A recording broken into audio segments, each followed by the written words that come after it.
Ja, Glück auf, liebe Aktienfreunde, ähm, und insbesondere die BDC-Freunde, denn wir wollen uns heute die aktuellen Zahlen von Main Street Capital anschauen, einem der beliebtesten BDCs in Deutschland, aber auch in den USA. Und man kann eigentlich hier, ich kann hier jetzt gar nicht so viel Euphorie verbreiten, wie das eigentlich sonst alle anderen tun. Ähm, Versuche da mal ein bisschen kritische Distanz zu wahren. Ähm, So, wir fangen einfach mal an, indem wir auf den Kursverlauf von Main Street gucken. Ich selber habe den nicht mehr im Portfolio. Warum nicht? Weiß ich auch nicht. Bin mal irgendwann ausgestiegen und danach schien er mir immer zu teuer zu sein, um wieder einzusteigen. Aber eins nach dem anderen. Ich hatte im letzten Video zu Barings noch so groß erklärt, dass aus diesem Trumpschen Tief die meisten BDCs noch nicht wieder auf die alte Höhe zurückgelaufen sind. Und dann kommt Main Street natürlich um die Ecke und sagt, wieso? Wo ist das Problem? Hier war der alte Höchststand und wir sind dann nochmal glatt nicht ganz 10% oben drüber geklettert. Also Wahnsinn, wie die da wieder rausgelaufen sind, in welch kurzer Zeit. Sind natürlich jetzt auch in diese Kreditkrise, die auch teilweise herbeigequatscht wurde, gar nicht real stattgefunden hat, hineingeschmettert worden und dann nach unten gelaufen. Wenn man es langfristig 5 Jahre sieht, hat man natürlich, ja, hier ist noch die Corona-Zeit, dann ging es in der Phase der Niedrigzinsen, dann stiegen die Zinsen hier an, diese Zinsanstiegsphase war nicht so gut für die BDCs. Auf den hohen Zinsniveaus ging es dann rums nach oben, ohne Pause, ohne Luft zu holen. Hier vielleicht einmal, aber wie gesagt, das ist dann auch schon wieder Trump-Zollkrise. Die Linie ist ja eigentlich ungebrochen hier durch, die man da legen kann. So, und jetzt diese Kreditkrise. Ne? Ich will jetzt nochmal auf den 5-Tages-Chart gucken und ich glaube, hier wurde veröffentlicht, ja. Da sieht man, es rumste einmal nach unten, oh Schreck, oh Graus, und sprang dann am Freitag, insbesondere Freitagnachmittag, 16 Uhr, da müssen also hier größere Mengen, es steht zwar immer rot, aber da müssen ja größere Mengen gekauft worden sein, dass der Preis nochmal so in die Höhe geschossen ist von 57 auf 58. Ist jetzt vielleicht nicht so viel, aber die Tendenz ist ja entscheidend. Wir waren hier am Tiefpunkt der Woche bei 56. Das sind immerhin 2,70, die man damit schon verdient hätte innerhalb von ein paar Tagen. Und das mit der Zahlenveröffentlichung dazwischen. Ja, und warum ich da immer von Euphorie rede, ich habe hier unter dem Earnings Call Transkript mal so, gibt es 4 Kommentare von Nutzern. Also schmeißt in euer Portfolio Main, Capital Southwest, HT Hercules, Trinity und Fidus und damit seid ihr im BDC-Bereich komplett aufgestellt. Und dann werft noch Baby Main da rein, das ist der MSIF. Habe ich mir, meine ich, hätte mir den schon mal angeguckt. Ich weiß gar nicht, ob der in Europa zu handeln ist. Das ist ja der BDC, den Main Street verwaltet, wo Main Street Capital dann Gebühren für. Das ist ein externer BDC, der heißt eben ja, Baby Main. So, und er hat eine Starterposition in MSIF und Dank dafür. Und für mich ist es ein Kinderspiel, ihn zu halten. Und die schreiben auch, wie kann es sein, dass sie diese Firma nicht lieben? Also es ist jetzt hier wieder die KI-Übersetzung. Ging jetzt mir auch gar nicht um das Deutsche, sondern ich will ins Englische wieder zurück. Ja, wenn man jetzt auf die Hauptseite hier von Main guckt, machen wir nochmal, dann haben wir in einem Jahr plus 13, bei den meisten BTCs haben wir hier eine Minuszahl stehen. In 5 Jahren haben wir plus 96%. Ich bin gleich auf die S&P 500 Darstellung gespannt. Year to date 0,2 plus ist eben auch schon ungewöhnlich, weil wir ja im Moment noch in dieser Kreditklemme sind. Wenn wir da nicht drin wären, dann sähe das nochmal anders aus. Trotzdem, Seeking Alpha nur ein Hold mit 2,66, das heißt, es steht kurz vor einem Verkaufssignal und die Wall Street ist ein bisschen positiv, aber nicht viel. Quantcomputer, das kann ich mal schlecht einschätzen. Ich finde, der ist sehr momentumgetrieben. Wenn es gerade aufwärts geht, ist der bullish, wenn es abwärts geht, also ich find den immer ein bisschen momentumgetrieben, weil der alle Nachrichten subsumiert, die so zu finden sind und die Nachrichten folgen meist auch diesen bullish oder bärischen Trends. Nicht? Da pickt man sich dann auch das raus, was einem gefällt. Ja, was meine ich damit hier? Also ihr seht es ja selber, verkaufen, Strong Sell, halten höchstens mal Strong Sell. Also die Artikel sind nicht sehr positiv. Und der einzige Grund, warum die nicht positiv sind, ist weniger das Agieren von Main Street Capital, sondern einfach der Börsenkurs. Weil die Aktie an der Börse schon so hoch steht, dass hier sozusagen immer dass es hier immer negative Kommentare sozusagen gibt. Ja. und dann eine Reihe von Hold. Hier gibt keiner ein Kaufrating sozusagen. Und auch bei den, wo haben wir denn mal diese Ratings da? Auch bei den Wall Street Analysten haben wir gerade mal einen Kauf und der Rest steht auf Halten. Und hier haben wir ja noch die Strong Sales und die Seller. Das ist dann eben auch eine Einstellungsfrage, wenn der Kurs hier bei 68 steht, dann hätte ich ihn auch verkauft und deswegen habe ich dann die Aktie nicht mehr. Weil ich dann gesagt hätte, den kaufen bei 50 wieder ein und er geht nicht mehr auf 50. Das muss man sich überlegen, was man da tut. Wenn man hier hält, die Dividende ist natürlich bei diesen hohen Kursen dann auch nicht mehr für ein BDC, ist das eine Mini-Dividende von vorwärts 7,5%. Aber an sich, wenn ich es am NAV messe, zahlen die eine sehr hohe Dividende und haben auch ein super Ergebnis gemessen am NAV. Aber das NAV liegt ja irgendwo hier unten und dazwischen liegt dann der Aufschlag, den man an der Börse zahlt. Also das ist so ein bisschen kritisch. Warum ist der so hoch? Ja, wenn ich hier das Charting mit dem S&P mache, dann ist das alleine die Preisentwicklung hier von Main liegt über einem Jahr genau auf S&P, sogar noch ein bisschen drüber jetzt wieder. Trotz dieser Kreditkrise und wenn nicht, läge man da deutlich drüber. Und wenn man jetzt als Metrik hier dann nochmal Performance, also Total Return hier dazu nimmt, dann ja, vergleicht sich jetzt Main mit Main. Ich wollte ja eigentlich das mit dem S&P 500 vergleichen. Das hier wegnehme. Nee. Ja, wir können aber Ares ja mal dazu nehmen. Okay. Wäre mal interessant. Da sieht man eben auch, dass Main hier übers Jahr gesehen plus 22 hat und Ares plus 3 im Total Return, also nicht im Kursverlauf sozusagen. Ja. Gut. Also, ich denke, mehr wollte ich jetzt hier auch gar nicht. Vielleicht noch die Überschrift oder die Zusammenfassung des Earnings Calls. Main Street Capital signalisiert über dem Durchschnitt liegende Investment Pipeline, also sehr viel Neugeschäft und antizipiert weiterhin weiterhin Supplemental Dividend in einem starken Portfolio. Ja, das müssen wir uns jetzt mal in Zahlen angucken. Also, das Volumen ist von 5,1 auf 5,15 gestiegen. Das ist zwar nur 1% gegenüber vorher, aber eine 4% Steigerung. Und ja, wir waren hier 2020 noch bei der Hälfte. Man hat also sein Volumina ohne irgendwelche Merger hier in die Höhe getrieben auf 5,15 und man hat eben jetzt noch so ein Kreditvehikel dazugenommen, den MSIF, sodass man neben den Zins- und Dividendeneinkünften aus den Investments nun auch noch Advisor-Gebühren sozusagen kassiert. Also so wie die Ares-Muttergesellschaft aus dem Ares-BDC Gebühren zieht, so zieht Main Street, der Main Street BDC, den wir kaufen, auch aus der Verwaltung von MSIF noch Gebühren raus. Das erweitert nochmal die Anlagemöglichkeiten. Ja. Mittelwert der Investition, also sie haben 185 Firmen, die hatten schon mal ein bisschen mehr. Also Volumina-Zuwachs ist jetzt hier nicht super beeindruckend, aber ist okay. Und wir haben aber gesagt, ja, die sehen jetzt, alle BDCs haben gesagt, dass der Markt in Q3 doch wieder deutlich angezogen hat und wieder mehr Commitments unterschrieben werden, dass man überhaupt in Verhandlungen gehen kann. Ja, Cashbestand unauffällig eher niedrig als hoch, aktiver Gesamt, daher ein bisschen geschrumpft, das hängt auch mit dem schrumpfenden Cash zusammen. Fremdkapital ist sogar ein bisschen geschrumpft von 2,4 auf 2,35 Milliarden und Eigenkapital gestiegen von 2,88 auf 2,9. Es ist natürlich verlockend und das machen sie auch, immer neue Aktien zu begeben, weil einfach der Börsenkurs so weit über dem Net Asset Value liegt, dass diese Differenz, die man hat, die geht ja auch zugunsten der Altaktionäre. Also schon durch neue Aktienvergabe-Game wird ein Teil des Erfolges erzeugt. Das muss man einfach auch wissen. Es ist aber das same with Hercules und Capital Southwest, die benutzen das auch, aber in abgestuft, weil da sind die Abstände dann nicht mehr so wahnsinnig wie bei Main Street Capital. Also ich verstehe, dass die Seeking Alpha Analysten Schwierigkeiten haben, hier ein Kaufrating zu geben, wenn der Preis schon so hoch steht.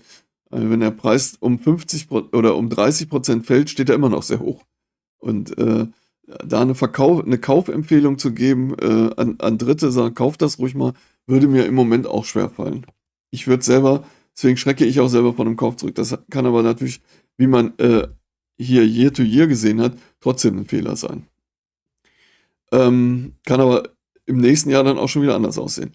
Also Zinseinnahmen, jetzt kommen wir mal auf die Ergebnisse zurück. Wir haben also deutlich über 50%, 55% Eigenkapital. Das ist dann so auf der Linie mit, was fällt mir da so ein? Hercules Fidus, glaube ich, hat auch sehr viel Eigenkapital.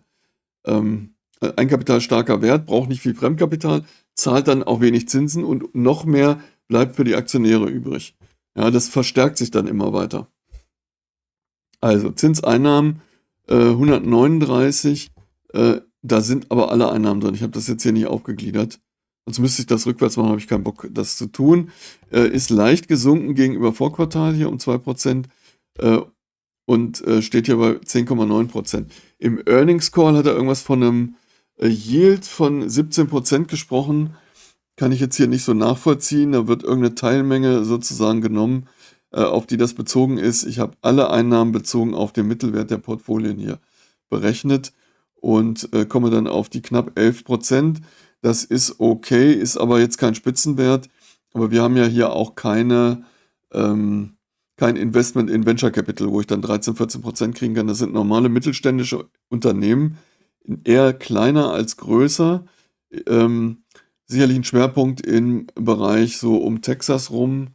Da sind die besonders aktiv, aber natürlich arbeiten die auch USA-weit. So, Ausgaben, die Zinsen haben sich nicht verändert und liegen bei 5,5%. Das ist ein guter Wert. Gemessen, also an den Ausleihungen sozusagen. Und jetzt müssen wir noch die Zinsen in Relation zu den Einnahmen, das werden wir dann in der BDC-Übersicht noch sehen. Gepublished habe ich jetzt hier nichts aufgenommen. Andere Ausgaben sind dann 20 Millionen. Ja, ist schon ein bisschen mehr, als wir bei Capital Source West sehen. Es wurde auch im Earnings Call gefragt, ja, die Kopfanzahl hat ja doch zugenommen, also mehr Mitarbeiter jetzt dabei. Und der Hinweis war dann, dass man eben jetzt auch ein deutlich größeres Investmentvolumen sieht und auch mehr Aktivitäten im Moment sieht und dann sein Stammpersonal auch ein bisschen ausbauen will. Trotzdem hat sonst jeder Wald- und Wiesen-BDC, der nur bei Barings haben wir es gesehen, ich glaube, die haben auch ungefähr 20 Millionen hier stehen, an Gebühren, die sie an die Verwaltungsgesellschaft zahlen. Dann haben wir den Punkt Net Investment Income, ist 2% gesunken, aber ich würde sagen, in etwa gleich geblieben, gegenüber vorher 1% gesunken. Sicherlich auch eine Wirkung der etwas niedrigeren Zinssätze, die über die SOFR, über die Fed Fund Rates hier sozusagen jetzt so langsam ins Portfolio kommen.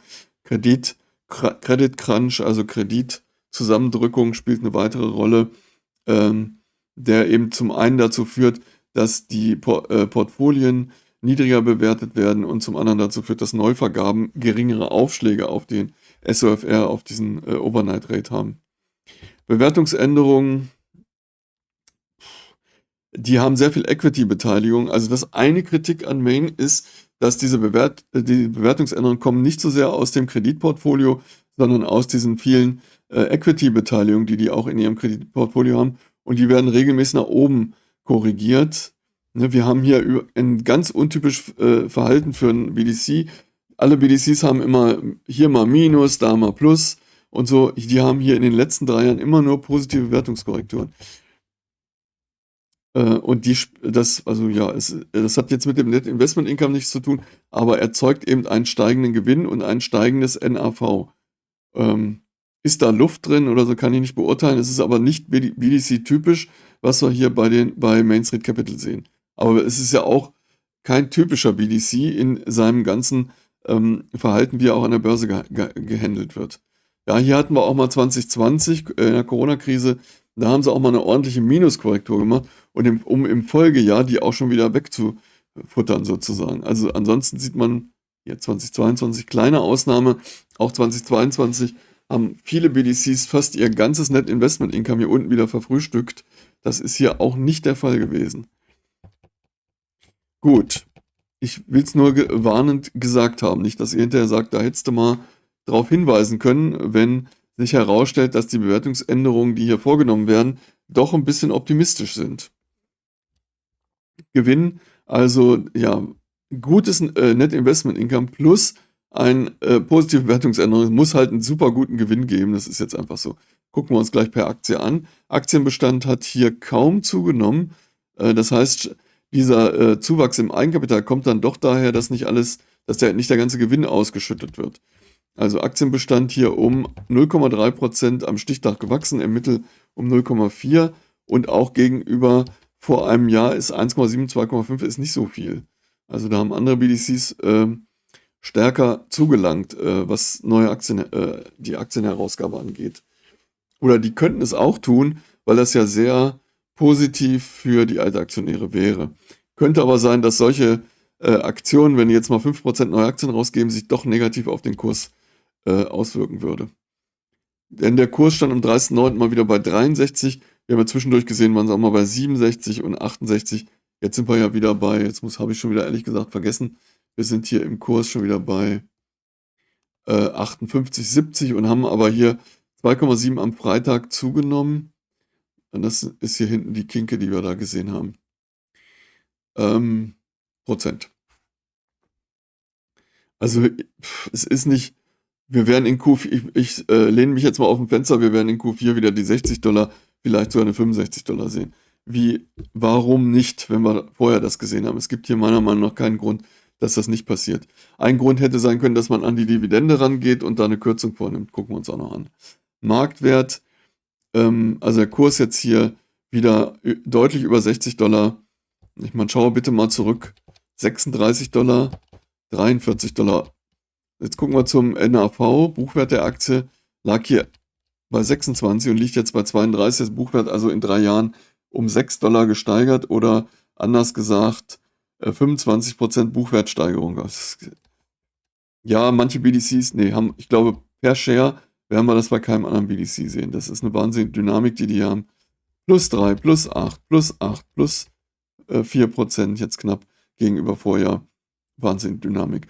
Und hier ist ja kein Merger irgendwie passiert, aber auch ein Merger würde ja meist mit Aktientausch passieren und das hat pro Aktie dann, da haben wir bei Blue Owl gesehen, praktisch keine Auswirkungen gehabt. Über den Merger freut sich dann nur die Verwaltungsgesellschaft, dass sie noch mehr Geld kassiert, aber nicht wir Altaktionäre.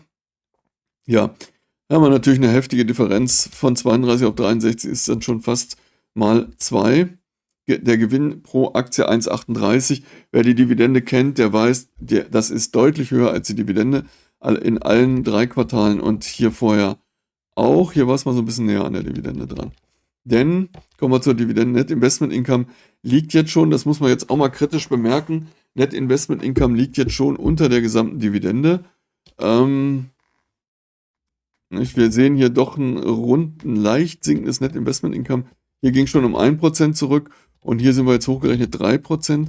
Kann mir auch nicht vorstellen, dass sie in Q4 das wieder gerade gebogen kriegen. Ein Weg wäre, dass die Volumina jetzt nochmal steigen und man mit gehebelten Fremdmitteln das günstig finanzieren kann und dann das Net Investment Income wieder über die $1 kriegt.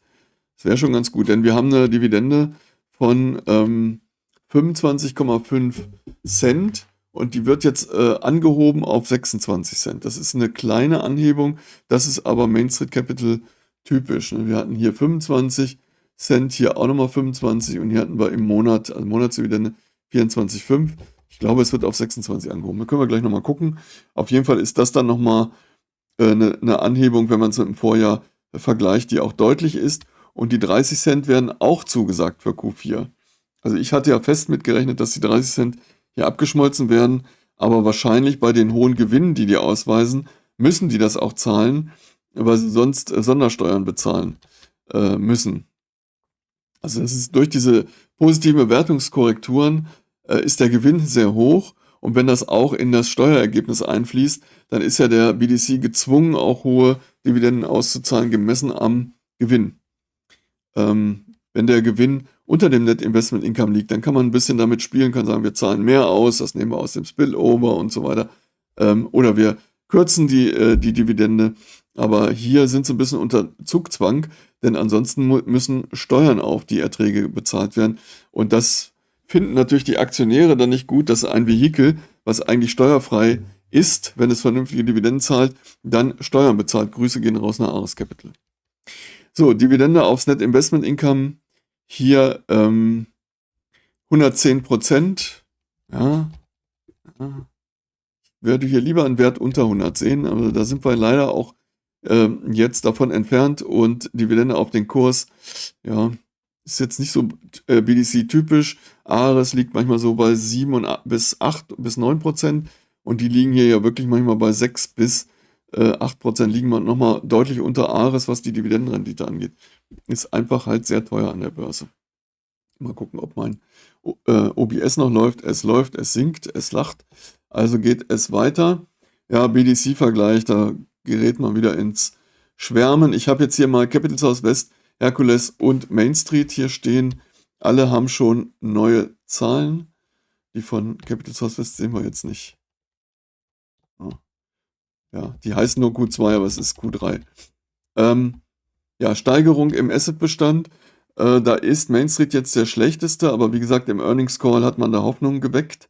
Mittlere Assetgröße, da ist man der Größte, wobei die Hercules-Zahlen, die musste ich glaube ich wieder so irgendwie selber ausrechnen. Also ja, ist auf jeden Fall vergleichbar, würde ich sagen. Eigenkapital, ich glaube Fidus liegt auch noch über 50%, aber selbst Hercules liegt ja jetzt schon knapp unter 50 und Capital Southwest liegt nochmal drunter. Also Eigenkapitalstärkste Unternehmen hier im BDC-Bereich mit 55,5 und nochmal gesteigert gegenüber dem Vorjahr. Das hatte ich eigentlich wirklich auch nicht erwartet. Nun kann aber auch eine Zeit kommen, wo man sagen kann, jetzt wäre es aber auch mal langsam schlau, Fremdmittel aufzunehmen, weil wenn die Zinsen jetzt wirklich mal weiter unten sind, mit Fremdmitteln dann sozusagen und dem festen Aktienbestand, den ich habe, das neue Wachstum dann auszubauen. Das kann durchaus mal sinnvoll sein. Der Leverage ist also sehr niedrig. Einnahmen auf die Assets 10,9%. Das ist von den dreien der schlechteste, war es aber auch immer in den Vorjahren. Was für ein Net Investment kaufe ich an der Börse? Ja, das Net Investment liegt ja unter der Dividende. Ist also noch, dieser Prozentsatz ist also noch niedriger. Das Net Investment Income, NII, liegt unter der Dividende. Von daher ist dieser Prozentsatz nochmal niedriger. Für mich ist das schon so, dass der ganze Wert unattraktiv dadurch ist. Sehr attraktiv ist dagegen, dass wenig von den Einnahmen auf Zinsen ausgegeben wird und dann auch keine hohen Verwaltungsgebühren fließen, sondern noch 61% übrig bleiben. Das kann allerdings Hercules toppen. Also wenn man jetzt auf diese Einnahmemetrik guckt, dann ist Hercules besser und ist auch billiger an der Börse. 17,5 und 64%, es bleibt mehr für die Aktionäre übrig. Ja, da kommt Capital Southwest nicht ganz mit, obwohl die sparsam wirtschaften. Aber die haben schon 5% mehr, geben sie schon mal für Zinsen aus als Main Street. Und das ist dann auch schwer wieder reinzuarbeiten sozusagen. Preisaufschlag auf dem Buchwert 94%. Im Moment gibt es das ein bisschen mit Abschlag. Aber wir sind da sicherlich immer noch im Bereich 80% oder 84%. Also von daher Hercules deutlich preiswerter und Capital Southwest nochmal deutlich preiswerter an der Börse gehandelt. Und wenn ich hier von den dreien einen kaufen würde, dann Hercules oder Capital Southwest. Ich weiß, viele finden, also fast alle finden diesen Wert super.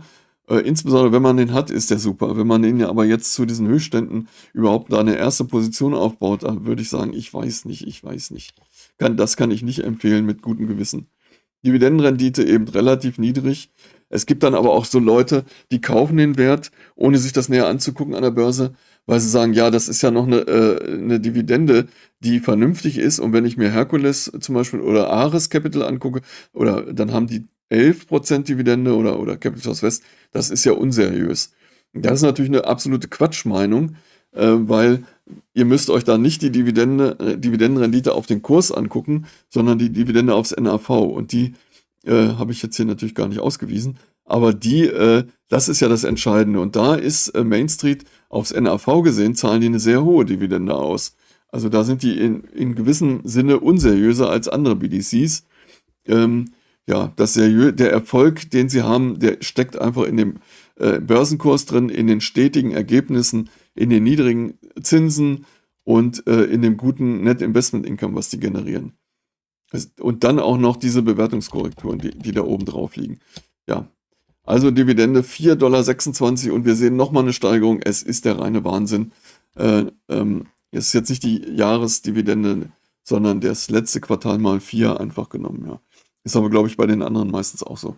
Das korrigiert sich dann, wenn jetzt der Jahresabschluss Q4 dazu kommt, dann nehme ich da die Jahreswerte rein. Und dann kommt hier wieder eine Spalte, das wird immer länger. Weiß ich auch nicht, ob ich da mal was ausblende. Schreibt es in die Kommentare. Das soll man ja immer sagen, dann kriegt man noch mehr Kommentare. So, jetzt gucken wir aber mal hier auf Main Street, was announcen die denn?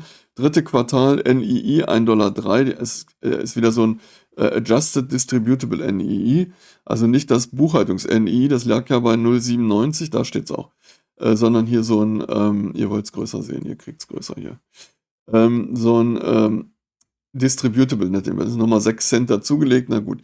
Net Asset Value, also positiv entwickelt, das ist gar keine Frage, also da gibt es wirklich nichts zu meckern. Highlights, mich interessiert jetzt ein bisschen das Neugeschäft. Cost Efficiency, ich würde sagen, ja, vielleicht ist aber Capital Source West noch besser. Na gut, die haben eine 1,4 hier ausgewiesen.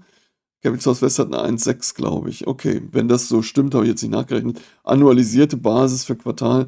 Okay, dann wären die sogar besser als Capital Source West. Denn die haben ja auch ein deutlich größeres Volumen. Ich habe jetzt nur die absoluten Zahlen verglichen und das Volumen ist ja hier mehr als doppelt so groß, was hier drin steckt im Vergleich zu Capital Source West. Dann kann man auch ein bisschen mehr Aufwand hier drin stecken haben. Return of Equity, ich wollte nochmal schauen. Also hier ist das nochmal mit den Monatsdividenden. Ach nee, wird auf 25,5.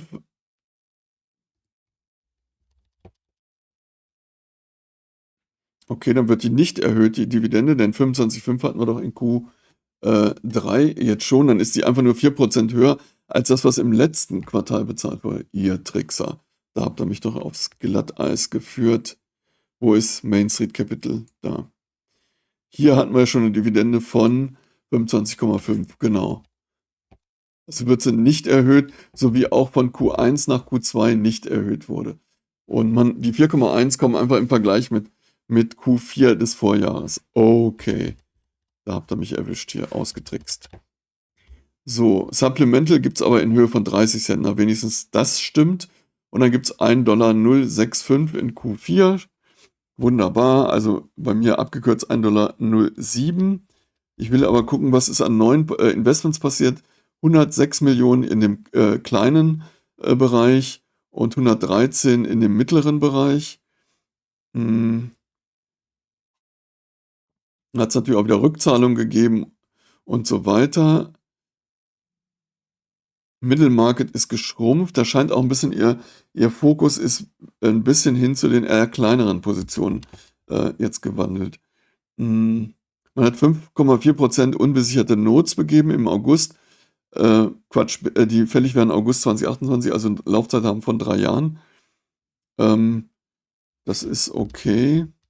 Was sagt der CEO? Wir freuen uns über unsere Performance.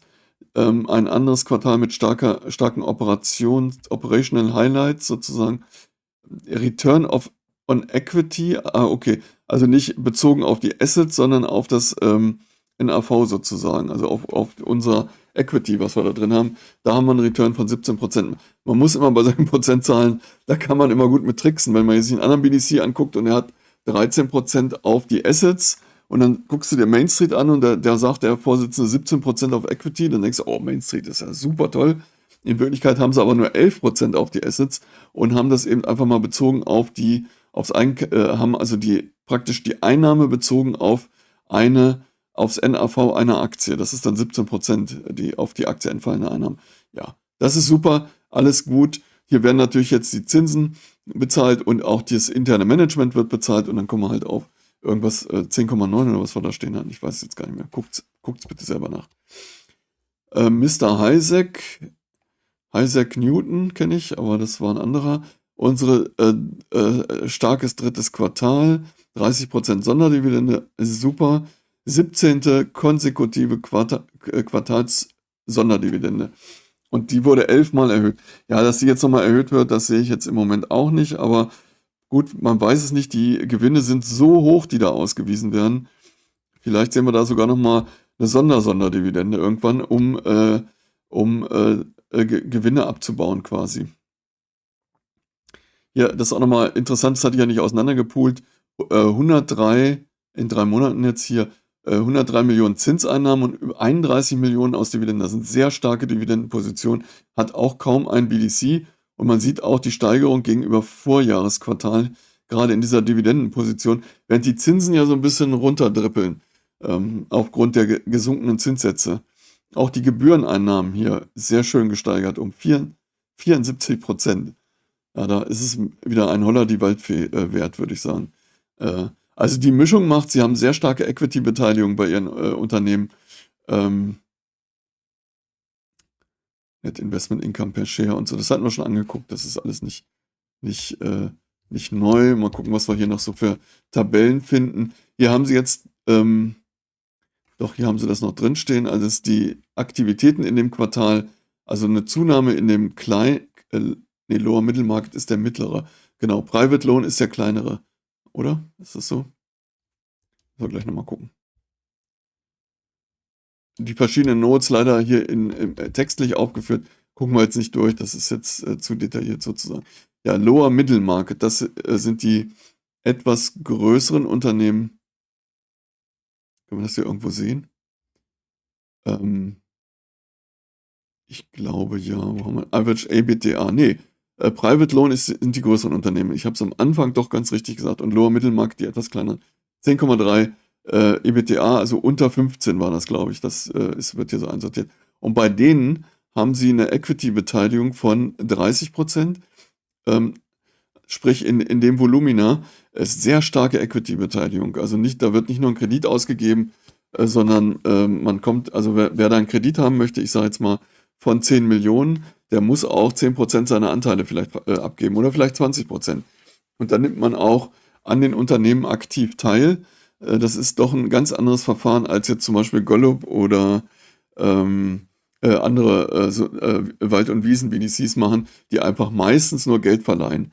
Dann kriegen sie das Geld mit Zinsen wieder zurück. Und durch diese Equity-Beteiligung, toi toi toi, wenn alles gut geht, dreimal auf Holz klopfen, kommt da auch ein sehr hoher Return dann raus. Auch beim Exit aus dieser ganzen Sache. Und in diesen etwas größeren Firmen, kommt man natürlich nicht mehr so leicht an Kapitalbeteiligungen ran.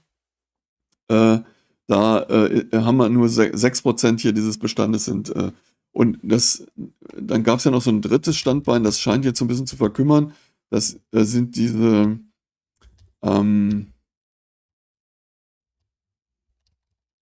Middle Market Portfolio. Da sind nur noch 11 Firmen drin. Man scheint das auch nicht mehr so auszubauen. Also man fokussiert sich eher auf die kleineren Sachen, wo man auch Eigenkapitalbeteiligung bekommt.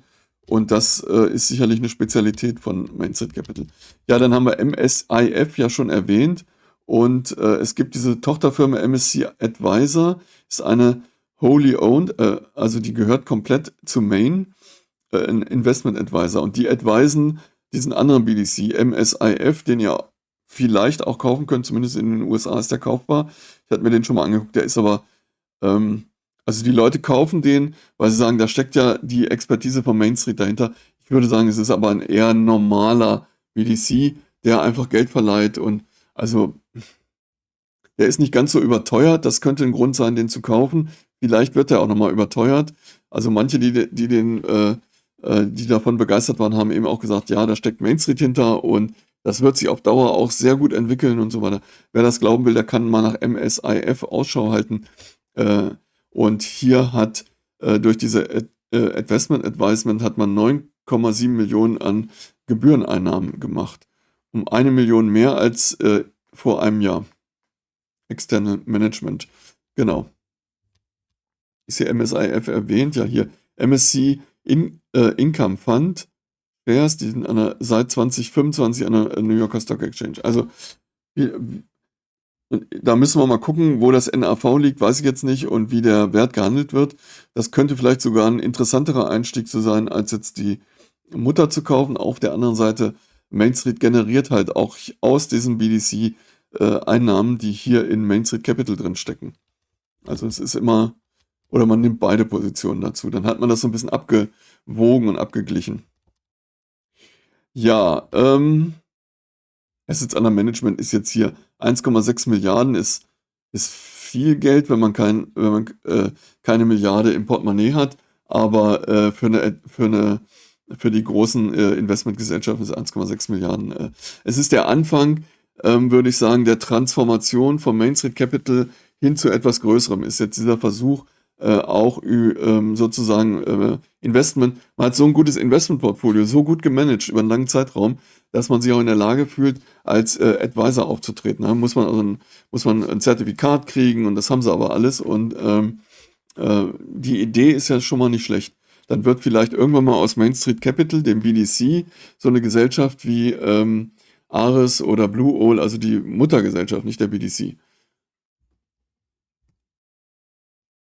So, dritte Quartal, ja, ist der Earnings Call und so on. Also ich glaube, ich habe jetzt genug Werbung für Main Street Capital gemacht oder Abschreckungswerbung, je nachdem, was ihr hier gehört habt. Ich weiß es nicht.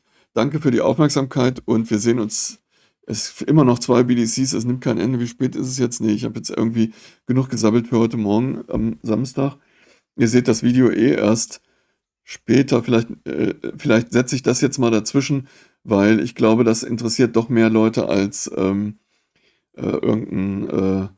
so ein externer BDC. Das gucken dann nur die, die da wirklich ein heißes Interesse daran haben. Und Main Street ist ja, glaube ich, der am meisten besessene, ist der besessen, der am meisten gekaufte BDC in Deutschland, sage ich jetzt mal. Schau mal hier auf Seeking Alpha. Da können wir doch in Parkett Insights schauen. Genau, und dann gucken wir mal auf Top 100 Aktien USA. Da ist USA, Apple ist ganz vorne. In den Beständen hier der Deutschen und Main Street Capital auch Rang 34. Für so ein BDC ja gar nicht schlecht. Und man hat jetzt wir haben es ja am Kursverlauf gesehen, dass es auch einen Grund hat, warum das so ist. Ob ich jetzt, also Starbucks, Altria ist auch noch davor. Würde ich wirklich lieber wieder Main kaufen. Was steht denn hier vorne noch? Es ist ein Abschweifungsvideo. PepsiCo, ja, okay. Würde ich auch lieber Main nehmen. Realty Income auf Platz 9. Kann ich verstehen. Coca-Cola kann ich auch gut verstehen. Und davor sind dann schon hier solche Tech-Werte, dann die 5. Die Meta ist auf Platz 10. Nike weiß ich auch nicht. Würde ich auch lieber Main Street Capital kaufen als Nike. Ist doch sehr modebezogen und man sieht es ja an Adidas und Puma. Irgendwann ist es nicht mehr, gibt es wieder was Neues, einen neuen Hype und dann kennen die Jugendlichen Nike gar nicht mehr, sondern diese neuen Unternehmen, weiß ich nicht.